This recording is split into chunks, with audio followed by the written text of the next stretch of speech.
అస్సలాము అలైకుం రహమతుల్లా. నమస్కారం అండి. ఏపీ సీఎం చంద్రబాబు గారికి, అదేవిధంతో హోమ్ మినిస్టర్ అనిత గారికి, మినిస్టర్లకందరికీ నా యొక్క నమస్కారాలు. ఈరోజు ఈ వీడియో ఎందుకు చేయాల్సి వస్తుందంటే, పోలీసు వ్యవస్థ, తిరుపతి పోలీసు వాళ్ళు చేసినటువంటి ఒక దుర్మార్గపు చర్య సీఎం గారికి, మంత్రులకు తెలియజేసుకుంటున్నాం. గౌరవనీయులైన ఆంధ్రప్రదేశ్ మాన్య శ్రీ నారా చంద్రబాబు నాయుడు గారికి 20/11/2025 సెక్రటరీకి వెళ్ళి అక్కడ నేను కంప్లైంట్ ఇచ్చి, అదే రోజు హోమ్ మినిస్టర్ గారికి కలిసి మాట్లాడి, హోమ్ మినిస్టర్ గారికి కంప్లైంట్ ఇచ్చి, లా మినిస్టర్కు ఇచ్చి, వీళ్ళకందరికీ డీజీపీ గారికి ఇచ్చి వచ్చాను. వస్తే దానిపైన విచారణ చేశారు. ఏ విచారణ చేశారంటే, ఈస్ట్ పోలీస్ స్టేషన్కి పీజీఆర్ పిటిషన్ షేక్ సయ్యద్ మీర్ అనేసి పిటిషన్ వచ్చింది. అయితే వీళ్ళు ఎన్క్వైరీ చేసేది ఏమంటే, ఎన్క్వైరీ చేసి 31/12/2025 పంపించారు. నాకు ఇదే రిపోర్టు గవర్నమెంట్ ఆఫ్ ఆంధ్రప్రదేశ్ నింటి మెసేజ్, వాట్సాప్ మెసేజ్ మరియు మామూలు మెసేజ్ల్లో వచ్చింది. అయ్యా, నువ్వు ఇటువంటి తప్పుడు పనులు చేశావంట, నీ పైన ఇటువంటి కేసులు ఉన్నాయి అనేసి. ఆ కేసులు 4 చెప్పారు. ఏం కేసు అంటే, క్రైమ్ నెంబర్ 71/23 U/S31 అంటే SC/ST attempt to murder case. ఈ త్రిచానూరు పోలీస్ స్టేషన్లో ఉన్నట్లు ఇచ్చారు, కట్టారు. అప్పుడు ఎందుకు కట్టారు? అప్పుడున్న ఎస్పీ పరమేశ్వర్ రెడ్డి, ఏఎస్పీ కులశేఖర్ పై నాకు జరిగినటువంటి అన్యాయాన్ని క్లుప్తంగా మీర్ టీవీ వైఎస్ఆర్సీపీ సోషల్ మీడియాలో, మీర్ టీవీ వైఎస్ఆర్సీపీ సోషల్ మీడియా అనేసి ఒక టీవీ ఛానల్ ఓపెన్ చేసిందాను. చాలా అద్భుతంగా పనిచేస్తూ ఉంది. ఛానల్ ఓపెన్ చేసేటప్పుడే నేను సజ్జల రామకృష్ణారెడ్డి గారికి చెప్పాను, నేను క్రైమ్ పైన పెడతాను, నాకే అన్యాయం జరిగింది, క్రైమ్ పైన పెడతాను అంటే ఆయన ఏం చెప్పారంటే, అయ్యా, మా ప్రభుత్వం ఉండేది క్రైమ్ నిరోధించడానికి, లంచా గుండాలని నిరోధించడానికి, స్వేచ్ఛమైన ఆంధ్రప్రదేశ్ చేయడానికి అన్నారు. అదే విధంతో నేను, నా స్టాఫ్ ఎంతమంది అంటే 3200 మంది దాదాపు, అన్ని డిస్టిక్కుల్లో. ఒక ప్రణీత్ అనేసి అతను ఎస్సీ అనేసి సంగతి నాకు తెలియదు. అతన్ని ఎండీగా నియమించి ఒక ఛానల్ మీర్ టీవీ వైఎస్ఆర్సీపీ సోషల్ మీడియా పెట్టి అన్ని డిస్టిక్కుల్లో, అన్ని ఆఫీసుల్లో నా మనుషులు ఫస్ట్ అవినీతి కనుక్కోవడానికి చేస్తే 77,850 కోట్ల అవినీతి. ఇప్పుడు చూడండి, మీర్ టీవీ వైఎస్ఆర్సీపీ సోషల్ మీడియా ఇప్పుడు కూడా హ్యాక్ చేశారు. సిగ్గు ఉండాలి, హ్యాక్ చేశారు. ప్రభుత్వాలు వస్తుంటాయి, పోతుంటాయి, కానీ డిపార్ట్మెంట్ వాళ్ళు ఇంత నీచానికి దిగబడిపోతే, ఈ జనరేషన్కే స్వాతంత్రం వచ్చింది, కానీ స్వాతంత్రం బ్రిటిష్ వాళ్ళ నుండి మనం స్వాతంత్రం పొందాము. ఈ అవినీతి అధికారులు స్వాతంత్రం లేదు. స్వాతంత్రం మనకు వచ్చినట్లేదు. స్వాతంత్రం వచ్చింటే ఈ అవినీతి అధికారులు, అతను ఐఏఎస్ కానీ ఐపీఎస్ కానీ, ఏ విధంతో ఈ రోజుల్లో మనము 2-3 నెలల నుంచి చూస్తున్నాం. తప్పుడు పనులు చేసేవాళ్ళని నడుచుకుంటూ తీసుకెళ్తున్నారు కోర్టుకి. ఒకప్పుడు డీజీపీ గారు చెప్పారు, మాకు లేవు వాహనాలు, మా వాళ్ళు కూడా నడుచుకుంటూ వెళ్తున్నారు. అదే మీ వాళ్ళు తప్పు చేస్తే, పోలీసు వాళ్ళు తప్పు చేస్తే, నిజాయితీన పోలీసు వాళ్ళని కూడా ఇదే విధంతో రోడ్లను నడిపించుకుంటూ వెళ్ళి జైళ్ళల్లో వేస్తే, ఒక ఐపీఎస్కు మీరు అరెస్ట్ చేస్తే ఇంకో ఐపీఎస్ చూస్తే తప్పు చేయగలుగుతాడా? ఇప్పుడు నేరాలు చేసే వాళ్ళని నడిపించుకుని వెళ్ళి అందరినీ చూపిస్తున్నారు. నేరాలు చేయాలంటే ఇప్పుడు భయపడుతుంది. ఇది కూడా మేము నేర నియంత్రణ సభలు పెట్టినప్పటింటి నేను బాగా గమనిస్తున్నాను. నేర నియంత్రణ సభలు మేము పెట్టినప్పటింటి ఇవి జరుగుతున్నాయి. అదే నేరాలు చేసినటువంటి ఐపీఎస్ని, పోలీసు వాళ్ళని మీరు నిజాయితీ పరులైన ప్రభుత్వంలో ఉండేటువంటి ప్రభుత్వాలు నడిపిస్తే ఎక్కడన్నా తప్పు జరుగుతుందా అని ఒక్కసారి ఆలోచించమనేసి గౌరవనీయ మాన్యశ్రీ నారా చంద్రబాబు నాయుడు గారికి, హోమ్ మినిస్టర్ గారికి, అదేవిధంగా నారా లోకేష్ గారికి, పవన్ కళ్యాణ్ గారికి నేను అత్యంత మనవి చేసుకుంటున్నా. ప్రస్తుతానికి నేను నా పైన ఇది కట్టారు కేసు. ఈ కేసు కట్టినప్పుడు SC ST attempt murder case చూపించాడు, ఏదో మాదిరి చూపించాడు. నేను హైకోర్టులో సిబిఐ ఎంక్వైరీ చేశాను. ఈ కేసుని సిబిఐ ఎంక్వైరీ 2345 రిట్ నెంబర్ ఎంక్వైరీకి వస్తే నేను అక్కడ ఏమడిగాం, మేము 4 క్వశ్చన్స్ అడిగాం. నేను హత్య చేయడానికి పోయినప్పుడు నా ఫోన్ లొకేషన్ ఆయన ప్రణీత్ అనేవాడు పెట్టాడు కదా, అతని లొకేషన్ ఒకే చోట ఉన్నాయా లేదు అనేసి వచ్చేసింది. నేను ఆ రోజు తిరుపతిలోనే లేను. తిరుపతిలో ఉండేటట్లు సీసీ ఫుటేజ్లు చూపించండి అని నేను చూపలేకపోయినారు. అందరికి నోటీసులు హైకోర్టు నుండి వచ్చినాయి, తీసుకోలేదు. దానిపైన ఇప్పుడు జరుగుతూ ఉంది హైకోర్టులో. తప్పుడు కేసు పెట్టారు. తప్పుడు కేసు పెట్టి నన్ను పిలిపించి నన్ను జైలుకి పంపించారు 18 రోజులు. నాన్ని అట్లా తీసుకెళ్తున్నట్లే నా 2 వీలర్ ఎక్కడ ఉందో చూడండి.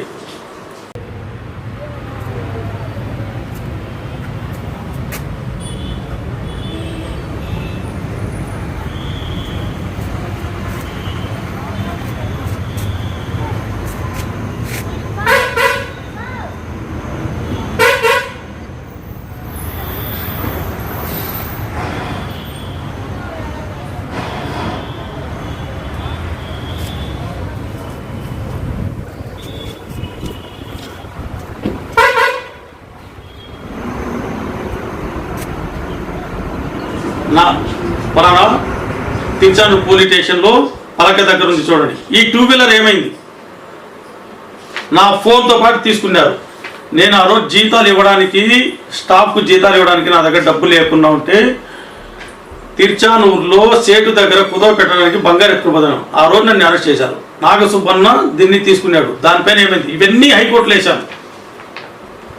ఇప్పటికైనా సరే నేను ఆ ప్లేస్లో ఉండేటట్లు నా ఫోన్ లొకేషన్, ఆయన ఫోన్ లొకేషన్ చూపించమనండి. లేదు నేను తిరుపతిలో అదే రోజు ఉన్నట్లు, లేదు చూపించలేరు, ఎందుకంటే నేను లేను. సరే వీటన్నిటినీ క్వశ్చన్ చేసి రిట్ వేసిన ఆ రోజు నేను ఎంకేఆర్ రెసిడెన్సీ విజయవాడలో ఉన్నప్పుడు నన్ను అక్కడ ఎన్కౌంటర్ చేయడానికి ఎస్పీ గారు వచ్చారు. ఎస్పీ నిలబడడానికి వాళ్లకు గెస్ట్ హౌస్ ఉంటాయి. ఒక ఐపీఎస్ చేసిన వాడికి నా నుండే లాడ్జికి ఎందుకు రావాల్సి పడింది చూడండి. వచ్చినాడు రిట్ వేసి నేను పోయినాను. అదే రోజు నైట్ అటు చేరుకున్నాడు. ఆ మసూడు తెల్లవారు నేను రావాలి నన్ను ఎన్కౌంటర్ చేయడానికి ఎక్కడ వచ్చాడు. అంటే అవినీతి చేసేదాన్ని, అక్రమాలు చేసే వాళ్ళని ఎదిరిస్తే క్వశ్చన్ చేసిన దానికి, అవినీతి చేసిన దానికి, అక్రమాలు చేసిన దానికి, అన్యాయం చేసేదానికి, దోపిడీలు చేసే దుర్మార్గులని నిలదీస్తే ఎన్కౌంటర్ చేసేస్తారా, చంపేస్తారా? అన్నిటికీ తెగాయించే ఉన్నాను ఇక్కడ. నాకు government of India, NITI Aayog, anti crime bureau మాదిరిగా నాకు ఒక గుర్తింపు వచ్చింది. ఇది మీరు ఇది ఒరిజినల్ మీకు ఉంది, డూప్లికేట్గా తయారయ్యారు కొంతమంది ఐపీఎస్లు. దీని గౌరవం నేను నిలబెడుతున్నా. ఇప్పటికైనా ఛాలెంజ్ చేస్తున్నా సార్, సీఎం సార్, ఇప్పటికీ నేను తిరుపతి ఎస్పీ గారికి ఛాలెంజ్ చెప్తున్నా, దీంట్లో వాస్తవాలు కనుక్కోమనండి వేశాను. రెండోది ఏం చూపించాడంటే వేదయపాలెంలో నా పైన కేసు ఉన్నట్లు. ఎక్కడ వేదయపాలెం? నెల్లూరులో. అది క్రైమ్ నెంబర్ 245/2017 US 420 అంట. అప్పుడు అక్కడ రాపూర్లో ఒక సంఘటన జరిగితే దానిపైన ఎఫ్ఐఆర్ కట్టించి అప్పుడున్నే ఇదే ప్రభుత్వం, చంద్రబాబు ప్రభుత్వం ఉంటే అప్పుడు హోమ్ మినిస్టర్ గారు అన్ని వివరాలు, అన్ని వీడియో, అన్ని ఆధారాలు ఇస్తే అప్పుడున్నే ఎస్పీ పిహెచ్డి రామకృష్ణకు వార్నింగ్ ఇస్తే అప్పుడు కేసు కట్టారు. దాంట్లో వాళ్ళకి అరెస్ట్ చేయలేదు. ఎవరికి ఇలియాజ్ అనే అతనికి ముక్తార్ అనేది. దాంట్లో నేను నిలదీస్తే 5th టౌన్లో నాకు కౌంటర్ కేసు 420 కేసు. ఎవడో మోహన్ రెడ్డి అంట, వాని ముఖం నాకు తెలియదు, నా ముఖం వానికి తెలియదు. వానికి నేను డబ్బులు ఎగరగొట్టానని 1,20,000 420 కేసు పెట్టాను. 2 సంవత్సరాలు చేసింది, 3 సంవత్సరాలు 2 లక్షలు చిల్లర ఖర్చు వచ్చింది. ఎవడబ్బా కొట్టిస్తాడు? తప్పుడు కేసులు పెట్టినాడు, ఎవడు కట్టిస్తాడు? చివరకు జడ్జి ముందు వచ్చేసి తను ఎవరో నాకు తెలియదు అనేసాడు. నువ్వు ఎవరికి అప్పించావంటే సయ్యద్ మీర్ కొన్నాడు. సయ్యద్ మీర్ ఎవరు తెలుసా నీకు అంటే చూస్తే చెప్తానన్నాడు. మరి ఇక్కడ నిలబడుకొని ఉండే ఆయన ఎవడు అనేసి అడిగారు జడ్జి గారు. ఇతను ఎవరో నాకు తెలియదు అన్నారు. ఇతని పైన నువ్వు కేసు పెట్టినది వాస్తవం చెప్తావా లేదా నీకు జైల్లో అంటే 2 చేతులు జోడించి చెప్పేశాడు. అయ్యా నాకు తెలియదు, 5th టౌన్ SICI ఏరే విషయంలో నేను పోతే వాళ్ళు నా పైన బెదిరించి భయపెట్టించి కేసు పెట్టించారు, ఆయన పైన ఇట్లా తప్పుడు కేసు పెట్టు అనేసి. నేరస్తుల్ని కట్టడి చేసిన పోలీస్, అవినీతిని నిరోధించాల్సిన పోలీస్, నేరాన్ని నియంత్రణ చేయాల్సిన పోలీస్ నేరాలు చేస్తూ ఉంటే, తప్పుడు కేసులు పెడతా ఉంటే పోలీస్ వ్యవస్థకే సిగ్గుచేటుగా ఉంది. అది కొట్టేశారు, కేసు కొట్టేసి కూడా దాదాపు 1.5 సంవత్సరం అయింది. దాన్ని ఇప్పుడు తిరుపతి పోలీస్ SP గారు దాన్ని Alipiri police inspector of police అంట, ఎవడో రామకృష్ణ అంట, ఇతను చూపించాడు నా పైన కేసులు ఉన్నాయి అనేసి. తప్పుడు కేసు కొట్టి హిందూపూర్లో పెట్టిన సేమ్ కేస్ దాన్ని క్వాష్ చేశారు హైకోర్టు, దాన్ని పెట్టారు. సిగ్గు లేదండి, అంత మాత్రం తెలుసుకోలేరా? పోలీస్ డిపార్ట్మెంట్లో ఉండారు, ఏ కేసు ఉంది ఏ కేసు లేదు, మేము నిజాయితీగా చేస్తున్నామా నీతిగా చేస్తున్నామా అవినీతిగా చేస్తున్నామా? సిగ్గుపడాల్సిన విషయం. అంత మాత్రం తెలుసుకోలేరా? మెయిన్ థింగ్ ఇవన్నీ రిపోర్ట్స్ చంద్రబాబు గారికి గవర్నమెంట్ ఆఫ్ ఆంధ్రప్రదేశ్కు తప్పుడు రిపోర్ట్ ఇచ్చి సంతకాలు ఎవరో చేశారు. Inspector of police Alipiri, DSP Tirupati, Alipiri DSP, తర్వాత SP గారు స్వయంగా IPS చేసిన SP తను LV సుబ్బారాయుడు అయినా IPS చేశారు. మీరు IPS చేసిండేది నేరస్తులను ఒక్కసారి మీ గుండె పని చేసుకొని ఆలోచించండి. IPS చేశారు. SPగా మీరు ఉద్యోగం తెచ్చేటప్పుడు ఏ విధంతో మీరు ప్రమాణకం చేసి వచ్చారు, ఇప్పుడు మీరు ఏ విధంతో ప్రవర్తిస్తున్నారు? మీరు ఒక స్వేచ్ఛమైన IPS ఆఫీసర్ అనుకున్నాము, మీరు ఇంత అవినీతికి ఎందుకు మూట కట్టుతున్నారండి? నేను పెట్టాను, నేను పెట్టిన కంప్లైంట్ ఏమిరంటే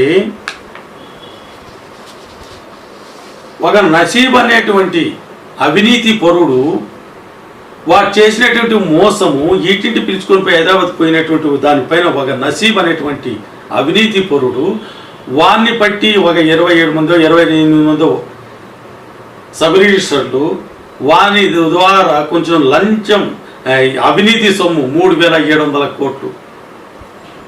ఈనండి మళ్ళా చెప్తాం, 3,700 కోట్లు. దీనిపైన నేను CM గారికి రిపోర్ట్ ఇస్తే దీనిపైన ఎన్క్వైరీ పెట్టండి అని నేను పెట్టిండేది. ఏది ఫస్ట్ నాకు ద్రోహం చేసింటే ఈస్ట్ పోలీస్ స్టేషన్ ముందరికి పోయినాను. ఈస్ట్ పోలీస్ స్టేషన్లో కేసు పెట్టాను, పట్టించుకోలేదు. ఆ తర్వాత మేము ఏం చేసామంటే హైకోర్టుకి వెళ్ళి రిట్ వేసాం, కేసు కట్టండి అనేసి. అప్పుడున్న IPS హర్షవర్ధన్ రాజు గారికి నోటీస్ వచ్చింది, హైకోర్టు నుండి వచ్చింది. అప్పుడు వాళ్ళు తప్పించుకోవడానికి, ఎందుకు ఇక్కడ డబ్బు బాగా తిన్నారో ఏమో తెలియదు, ఎంత తీసుకున్నారో తెలియదు, తప్పించుకోవడానికి హైదరాబాద్లో 0 FIR చేసేది పెట్టారంట. ఆ విషయమే మాకు చెప్పలేదు, కట్టిండే విషయం కూడా మాకు చెప్పలేదు. సిగ్గుపడాల్సిన విషయం. ఒక IPS గారు ఏం చెప్పారంటే నాంపల్లి పోలీస్ స్టేషన్కి పంపించేశారంట. AP గవర్నమెంట్కి ఇచ్చారు సమాచారం. మాకు ఇవ్వచ్చు కదా, మాకు FIR ఇవ్వచ్చు కదా, FIR ఇచ్చింది ఇవ్వచ్చు కదా, ఇవ్వలేదు. దీనిపైన నేను అడగడానికి FIR ఇస్తాం రండి రండి రండి అని పిలిస్తే ఒక్కసారి గిరి SI ఆయన ఫోన్ నాకు ఎన్నిసార్లు చేశాడో ఆ రోజుల్లో విచారించుకోండి. ఒకసారి కాల్ డేటా తీయండి, తెలుస్తుంది. 5 నిమిషాలకు ఒకసారి, 10 నిమిషాలకు ఒకసారి. నేను స్విచ్ ఆఫ్ చేసేస్తే కూడా మా ఫ్రెండ్ మనోజ్ కుమార్ అనే అడ్వకేట్ ఫోన్ చేసి మీ అతన్ని రమ్మని ఇస్తామని. సరే 8 గంటలకు పోయినాను. నా పైన ఫైర్ చేస్తే నసీబ్ అనేటువంటి ఒక దుడంగుడు, ఒక అవినీతి పరుడు కొంతమందిని తీసుకుని వచ్చి నా పైన ఫైర్ చేసి తప్పించుకున్నాను. దీనిపైన నేను 8 నుండి 8:30 వరకు ఉంటే సీసీ ఫుటేజ్లు ఇమ్మన్నాను. ఆ రోజు డ్యూటీలో ఎంతమంది ఉన్నారు ఇమ్మన్నాను. Call data ఇమ్మన్నాను. వాళ్ళది 4 కాల్ డేటాలు ఇవన్నీ నేను పెట్టి గవర్నమెంట్కి ఇస్తే వాళ్ళు ఏం చేశారంటే డిఎస్పీ కూడా ఇవ్వలేరంట. వాళ్ళకు సెక్యూరిటీ ప్రాబ్లం, ఎస్ఐ ఇవ్వలేం, సిఐ ఇవ్వలేం, అంతా వాళ్ళకు ఆర్టీ చట్టం కింద అడిగితే అంతా పంపించారు. ప్రైవేట్ కంప్లీటేషన్, అప్పటికి ప్రైవేట్ కంప్లీట్ అయ్యింది. దీనిపైన నేను పై అధికారులకు అందరికీ తెలుపుతానే వస్తున్నాను. అలిపిరి పోలీస్ స్టేషన్ పక్కన ఉండే ఇండియన్ పెట్రోల్ బంక్లో పెట్రోల్ పట్టుకుండకపోతే ఈ సంఘటన జరిగిన 1.5 నెలకు నా పైన కొంతమంది దుడంగులు చంపడానికి ప్రయత్నించారు. నేను ఒక్కటే ఉన్నాను. నా కారులో 5-6 మంది ఉన్నారు. దాంట్లో ఎక్స్ మిలిటరీ మ్యాన్ కూడా ఉన్నారు, మా మనోజ్ గారు కూడా ఉన్నారు, లాయరు, అందరూ ఉన్నారు. వీళ్ళనింటి నేను బయటపడిన ప్రాణాపాయ స్థితి నుండి. ఒక్కసారి వీడియో చూడండి. చేసినాడని డిజిగ్నేషన్ లెటర్ ఇమ్మన్నాడు. ఎవరు చెప్పాడు నాకు? స్టేజ్ కాదండి. అవును, నువ్వు నా బీగాలు తీసుకుంటే నువ్వు ఏరవుతావు. నా కార్ బీగాలు నువ్వు ఎందుకు తీస్తావు? నా కార్ బీగాలు చూపి నీ బండిని ఆడు గుద్దినాను. సీసీ కెమెరాలు ఉన్నాయి కదా. ఎస్పీ గారికి చెప్పినాము నీ గురించి, చెప్పినాము.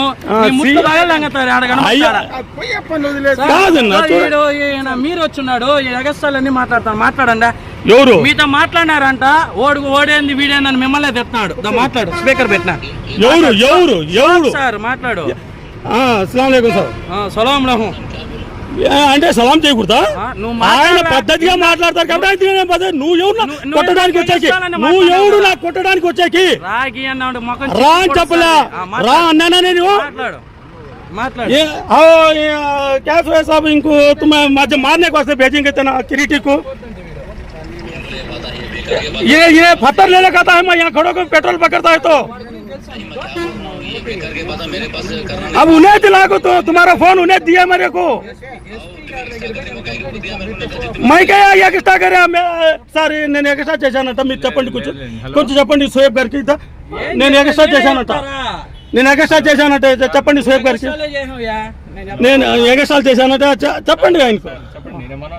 మనో చెప్పండి సార్. అదే ఇక్కడ వచ్చినాము, అదే మాట్లాడుతా ఉన్నారు. మన బ్రదర్ ఏదో వచ్చినాడు, ఏదో అరెస్ట్ అన్నా. ఏమన్నా నేనేం తప్పు మాట్లాడినా? ఒకటే మాట చెప్పన్నా. ఇక్కడ అన్నా అని బలకరించినా ఏమన్నా? కొద్దిగా చిన్న డిస్టర్బెన్స్. మళ్ళీ మాట్లాడుతా అన్న కూడా ఫ్రాడ్ పని చేసేవాడికి ఎవడు ఫ్రాడ్? ఎక్కడ చేశాను నేను ఫ్రాడ్? నేను ఎక్కడ ఫ్రాడ్ చేశా? నా బండి బీగాలు తీసుకుంటావు. హలో, నా బండి బీగాలు తీసుకుంటావు. నువ్వు ఎవరు నా ఫోన్ లాగడానికి? నువ్వు ఎందుకు నాకు ఫోన్ చేసావు? నేను చెప్పినాడు, చెప్పు. చెప్పింది చెప్పు. చెప్పినాడు సోయబ్ గారు ఎవడు చెప్పింది చెప్పు. మాట్లాడు. వీడియో తీసి నీకు ఎవడు భయపడలవడా? నువ్వు ఏంటి నాకు ఫోన్ చేసి? నీ స్టేజ్ కొట్టురా, నువ్వు చూద్దాము. రా నువ్వు కొడుతురా, లే నాకు కొట్టేకి వస్తా ఉన్నాడు. నువ్వు రా, కొడుతురా నువ్వు. రారా నువ్వు రారా కొడుతువా? పని చూసుకున్నా వచ్చిన పని ఏంది? మళ్ళా కలుద్దాం అని చెప్పండి.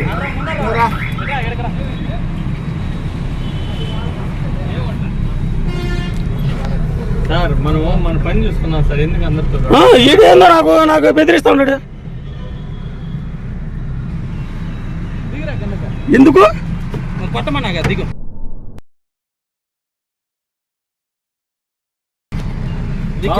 దీనిపైన పోలీస్ స్టేషన్కి వెళ్ళి మళ్ళీ కంప్లైంట్ ఇచ్చాను. అలిపిరి పోలీస్ స్టేషన్లో విచారిస్తామన్నారు. సరే విచారించలేదు. దీనిపైన రిట్ చేద్దామనేసి మళ్ళీ విజయవాడకి పోతే ఒక్కసారి వినండి. కిరీటి రెడ్డి అనేవాడు ఎట్లా ఫోన్ చేసి బెదిరిస్తున్నాడు.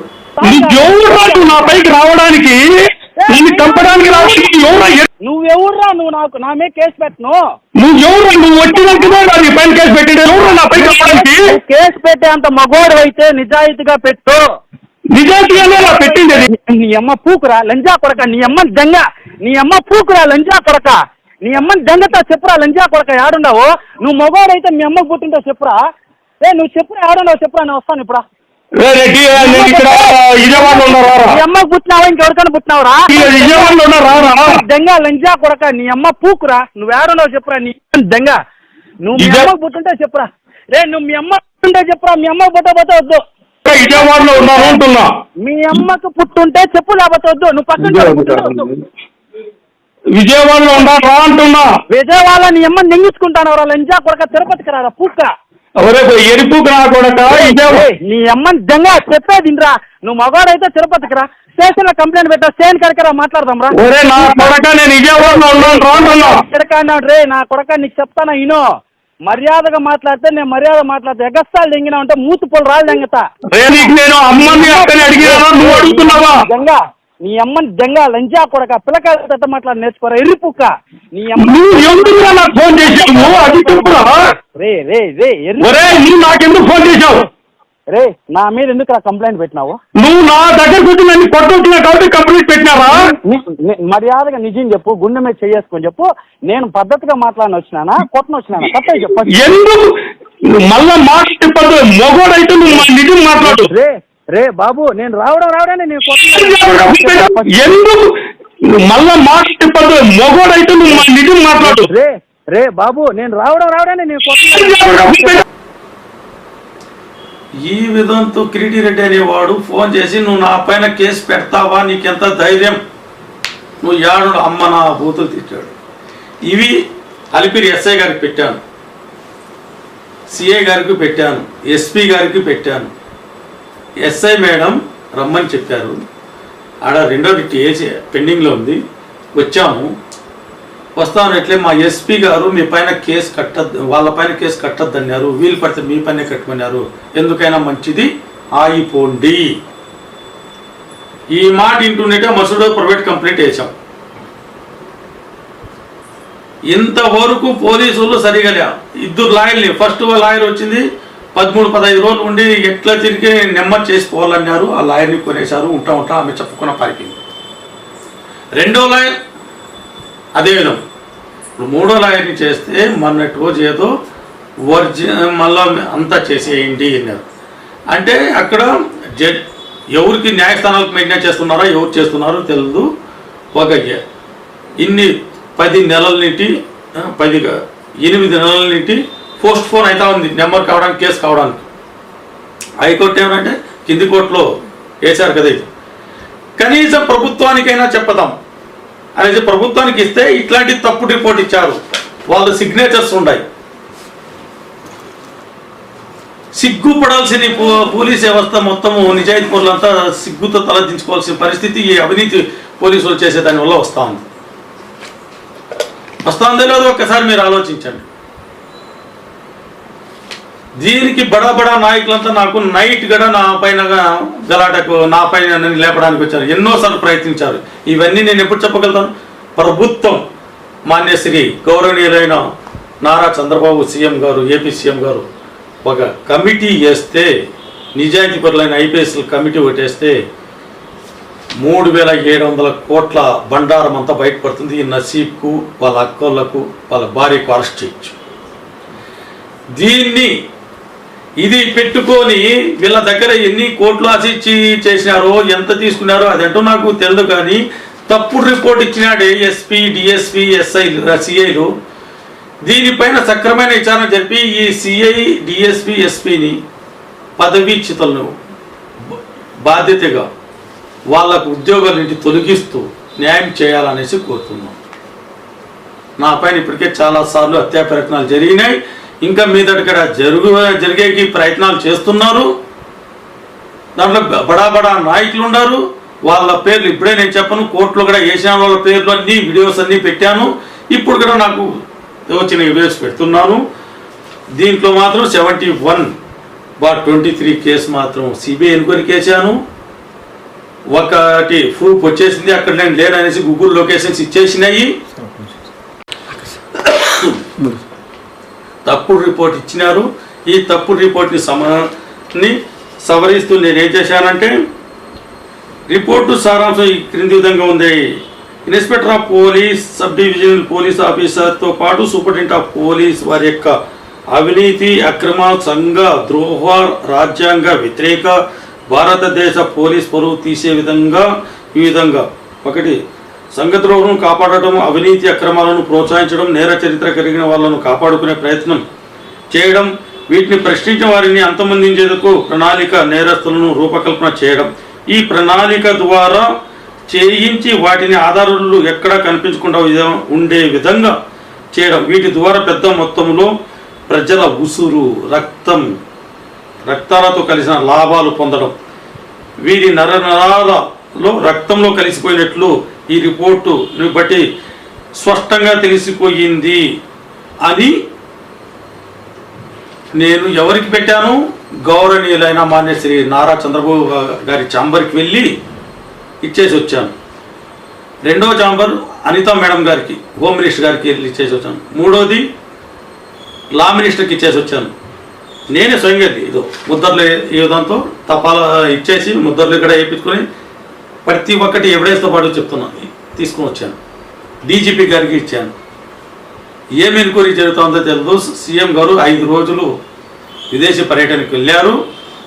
కానీ నేను సీఎం సారు 15 మంది మంత్రుల వాట్సాప్ నెంబర్లు పెట్టినారు కాబట్టి వాట్సాప్లో నేను వీడియో పెడుతున్నాను. అదేవిధంగా ప్రతి ఒక్క వారికి ఈ మీ TV6ని చూసి ఈ వీడియో చూసిన ప్రతి ఒక్కరు ఒక్కరు చూస్తే 10 మంది కన్నా షేర్ చేసి దీనిపైన న్యాయమైన విచారణ చేసేంత వరకు, ఒక కమిటీ వేసి న్యాయమైన విచారణ చేసేంత వరకు, చంద్రబాబు సార్కు అర్థమయ్యేంత వరకు దీనిని షేర్ చేయాలనేసి ప్రతి ఒక్కరికి మనవి చేస్తున్నాను. ఇది కనుక 3700 కోట్లు వాడు చూపించినట్టు నసీబ్, ఒక అవినీతి పరుడు నసీబ్ తప్పించుకోవడానికి వానికి కొంతమంది పోలీస్ ఆఫీసులు ఈ కౌంటర్ కేసు, ఆ కౌంటర్ కేసు అని నా పైన కేసులు కూడా పెడుతున్నారు. కౌంటర్ కేసులు, సివిల్ కేసులు పెట్టినారు. దానికి నేను సరైన కోర్టులో జవాబులు ఇచ్చుకుంటూ వస్తున్నాను. దీనిపైన ఒక కమిటీ వేయండి. ఇది వేస్తే ప్రభుత్వం పైన మంచి గౌరవం ఇంకా పెరుగుతుంది. నిజానిజాలు బయటపడతాయి. అవినీతి అధికారులను శిక్షించిన వాళ్ళు మొదటి ముఖ్యమంత్రిగా మీరే దేశంలో ప్రసిద్ధిగా వస్తారు. ఉన్నది ఉన్నట్లు తీసినారంటే ఈ అవినీతి అధికారులు ఎంతమంది ఉన్నారు, ఎన్ని లక్షల కోట్లు అవినీతి ఉందో నేను చూపించడానికి నేను రెడీ. ప్రభుత్వం వారు ఎక్కడికైనా ఫస్ట్ నేను చెప్పినట్లు చేస్తే ఈ అవినీతి ఏ కేసు దీనిపైన కరెక్ట్ అయిన విచారణ చేస్తే స్వర్ణాంధ్రప్రదేశ్ కాదు కదా, డైమండ్ ఆంధ్రప్రదేశ్ చేయొచ్చు. మీ డైమండ్ ఆంధ్రప్రదేశ్ కళలు నిజం కావాలంటే నన్ను ఉన్నది ఉన్నట్లు మాట్లాడేకి, ఉన్నది ఉన్నట్లు నా ద్వారా విచారణ చేపించండి. అధికారుల దగ్గర ఉండే 1000 కోట్లు మీ ముందర పెడతాము, ప్రభుత్వానికి అందజేస్తాము. నేనంటూ ప్రాణాలకి తెగించి నేను ప్రజల కోసం ప్రాణాలకి తెగించేశాను. నన్ను చంపడానికి నన్ను చేస్తే కూడా మీకు తప్పుడు గవర్నమెంట్, ఏపీ గవర్నమెంట్ తప్పుడు కూడా ఇచ్చాడే. SP LV Subbarayudu IPS IPS చేశారండి. తప్పుడు రిపోర్ట్, నిజాలన్నీ తెలుసు. ఎన్నోసార్లు ఆయన్ని ప్రయత్నించాను. వాట్సాప్లో మెసేజ్లు పెట్టాను, సార్ మీకు ఇట్లా నేను వచ్చానని. ఈ ఫోటో ఎత్తి కూడా పంపించాను, ఫలానా వాళ్ళు మీకు కలవమన్నారనేసి. ఎవరు? హోమ్ మినిస్టర్ గారు కలవమన్నారు, కలుస్తామనేసి. నీట్గా వాట్సాప్ మెసేజ్ చదువుతాడు, రిప్లై లేదు, ఫోన్ ఎత్తరు, ఒకసారి ఫోన్ కట్ చేస్తారు. 1.5 నెల ఇట్లే సతాయించి మొన్న ఈ రిపోర్ట్ పంపించారు. నేను ప్రాణాలకు తెగించి ఈ పోలీస్ బొమ్మకు, ఇది నాకు ఎన్జిఓ, నాన్ గవర్నమెంట్ ఆర్గనైజేషన్ ఇచ్చిండేది, భారత ప్రభుత్వం ఇచ్చింది. దీనికి నేను న్యాయం చేస్తున్నాను. మీరు ప్రజల సొత్తు తింటూ, ప్రజల నుండి, గవర్నమెంట్ నుండి ఉద్యోగాల నుండి జీతాలు తీసుకుంటూ, అది చాలుగా లంచాలు కాసిపడి ఇటువంటివన్నీ చేస్తున్నారనేసి నా అభిప్రాయం. మీలో నిజాయితీ ఉంటే స్పష్టంగా ప్రభుత్వానికి సహకరించండి. ప్రభుత్వం వారు దీనికి ఒక కమిటీ వేసి న్యాయంగా విచారణ జరిపి దోషులైనటువంటి ప్రతి ఒక్కరిని శిక్షిస్తారనేసి, అదేవిధంగా అవినీతి పరుల దగ్గర ఉండే 100 కోట్లు కావచ్చు, 1000 కోట్లు కావచ్చు అవినీతి సొమ్మును తీసుకొని ప్రభుత్వం స్వాధీనం చేసుకొని పేద ప్రజలకు ఇస్తారనేసి అప్పుడే డైమండ్ అయ్యే ఆంధ్రప్రదేశ్గా ఏర్పడుతుంది. ప్రతి ఒక్క చరిత్ర నా దగ్గర దాదాపు 1000 మందిది అవినీతి పరుల చరిత్ర నా దగ్గర ఉంది. బయట పెట్టానంటూ నాకు ప్రణాళిక ఎప్పుడు బయట పెడతాను. గవర్నమెంట్ వాళ్ళు స్వయంగా నాకు ఒక సెక్యూరిటీని అపాయింట్మెంట్ చేసి ఎక్కడెక్కడ ఏమేమి ఉంది చెప్పమంటే నేను చెప్పేకి సిద్ధంగా ఉన్నాను. జై హింద్.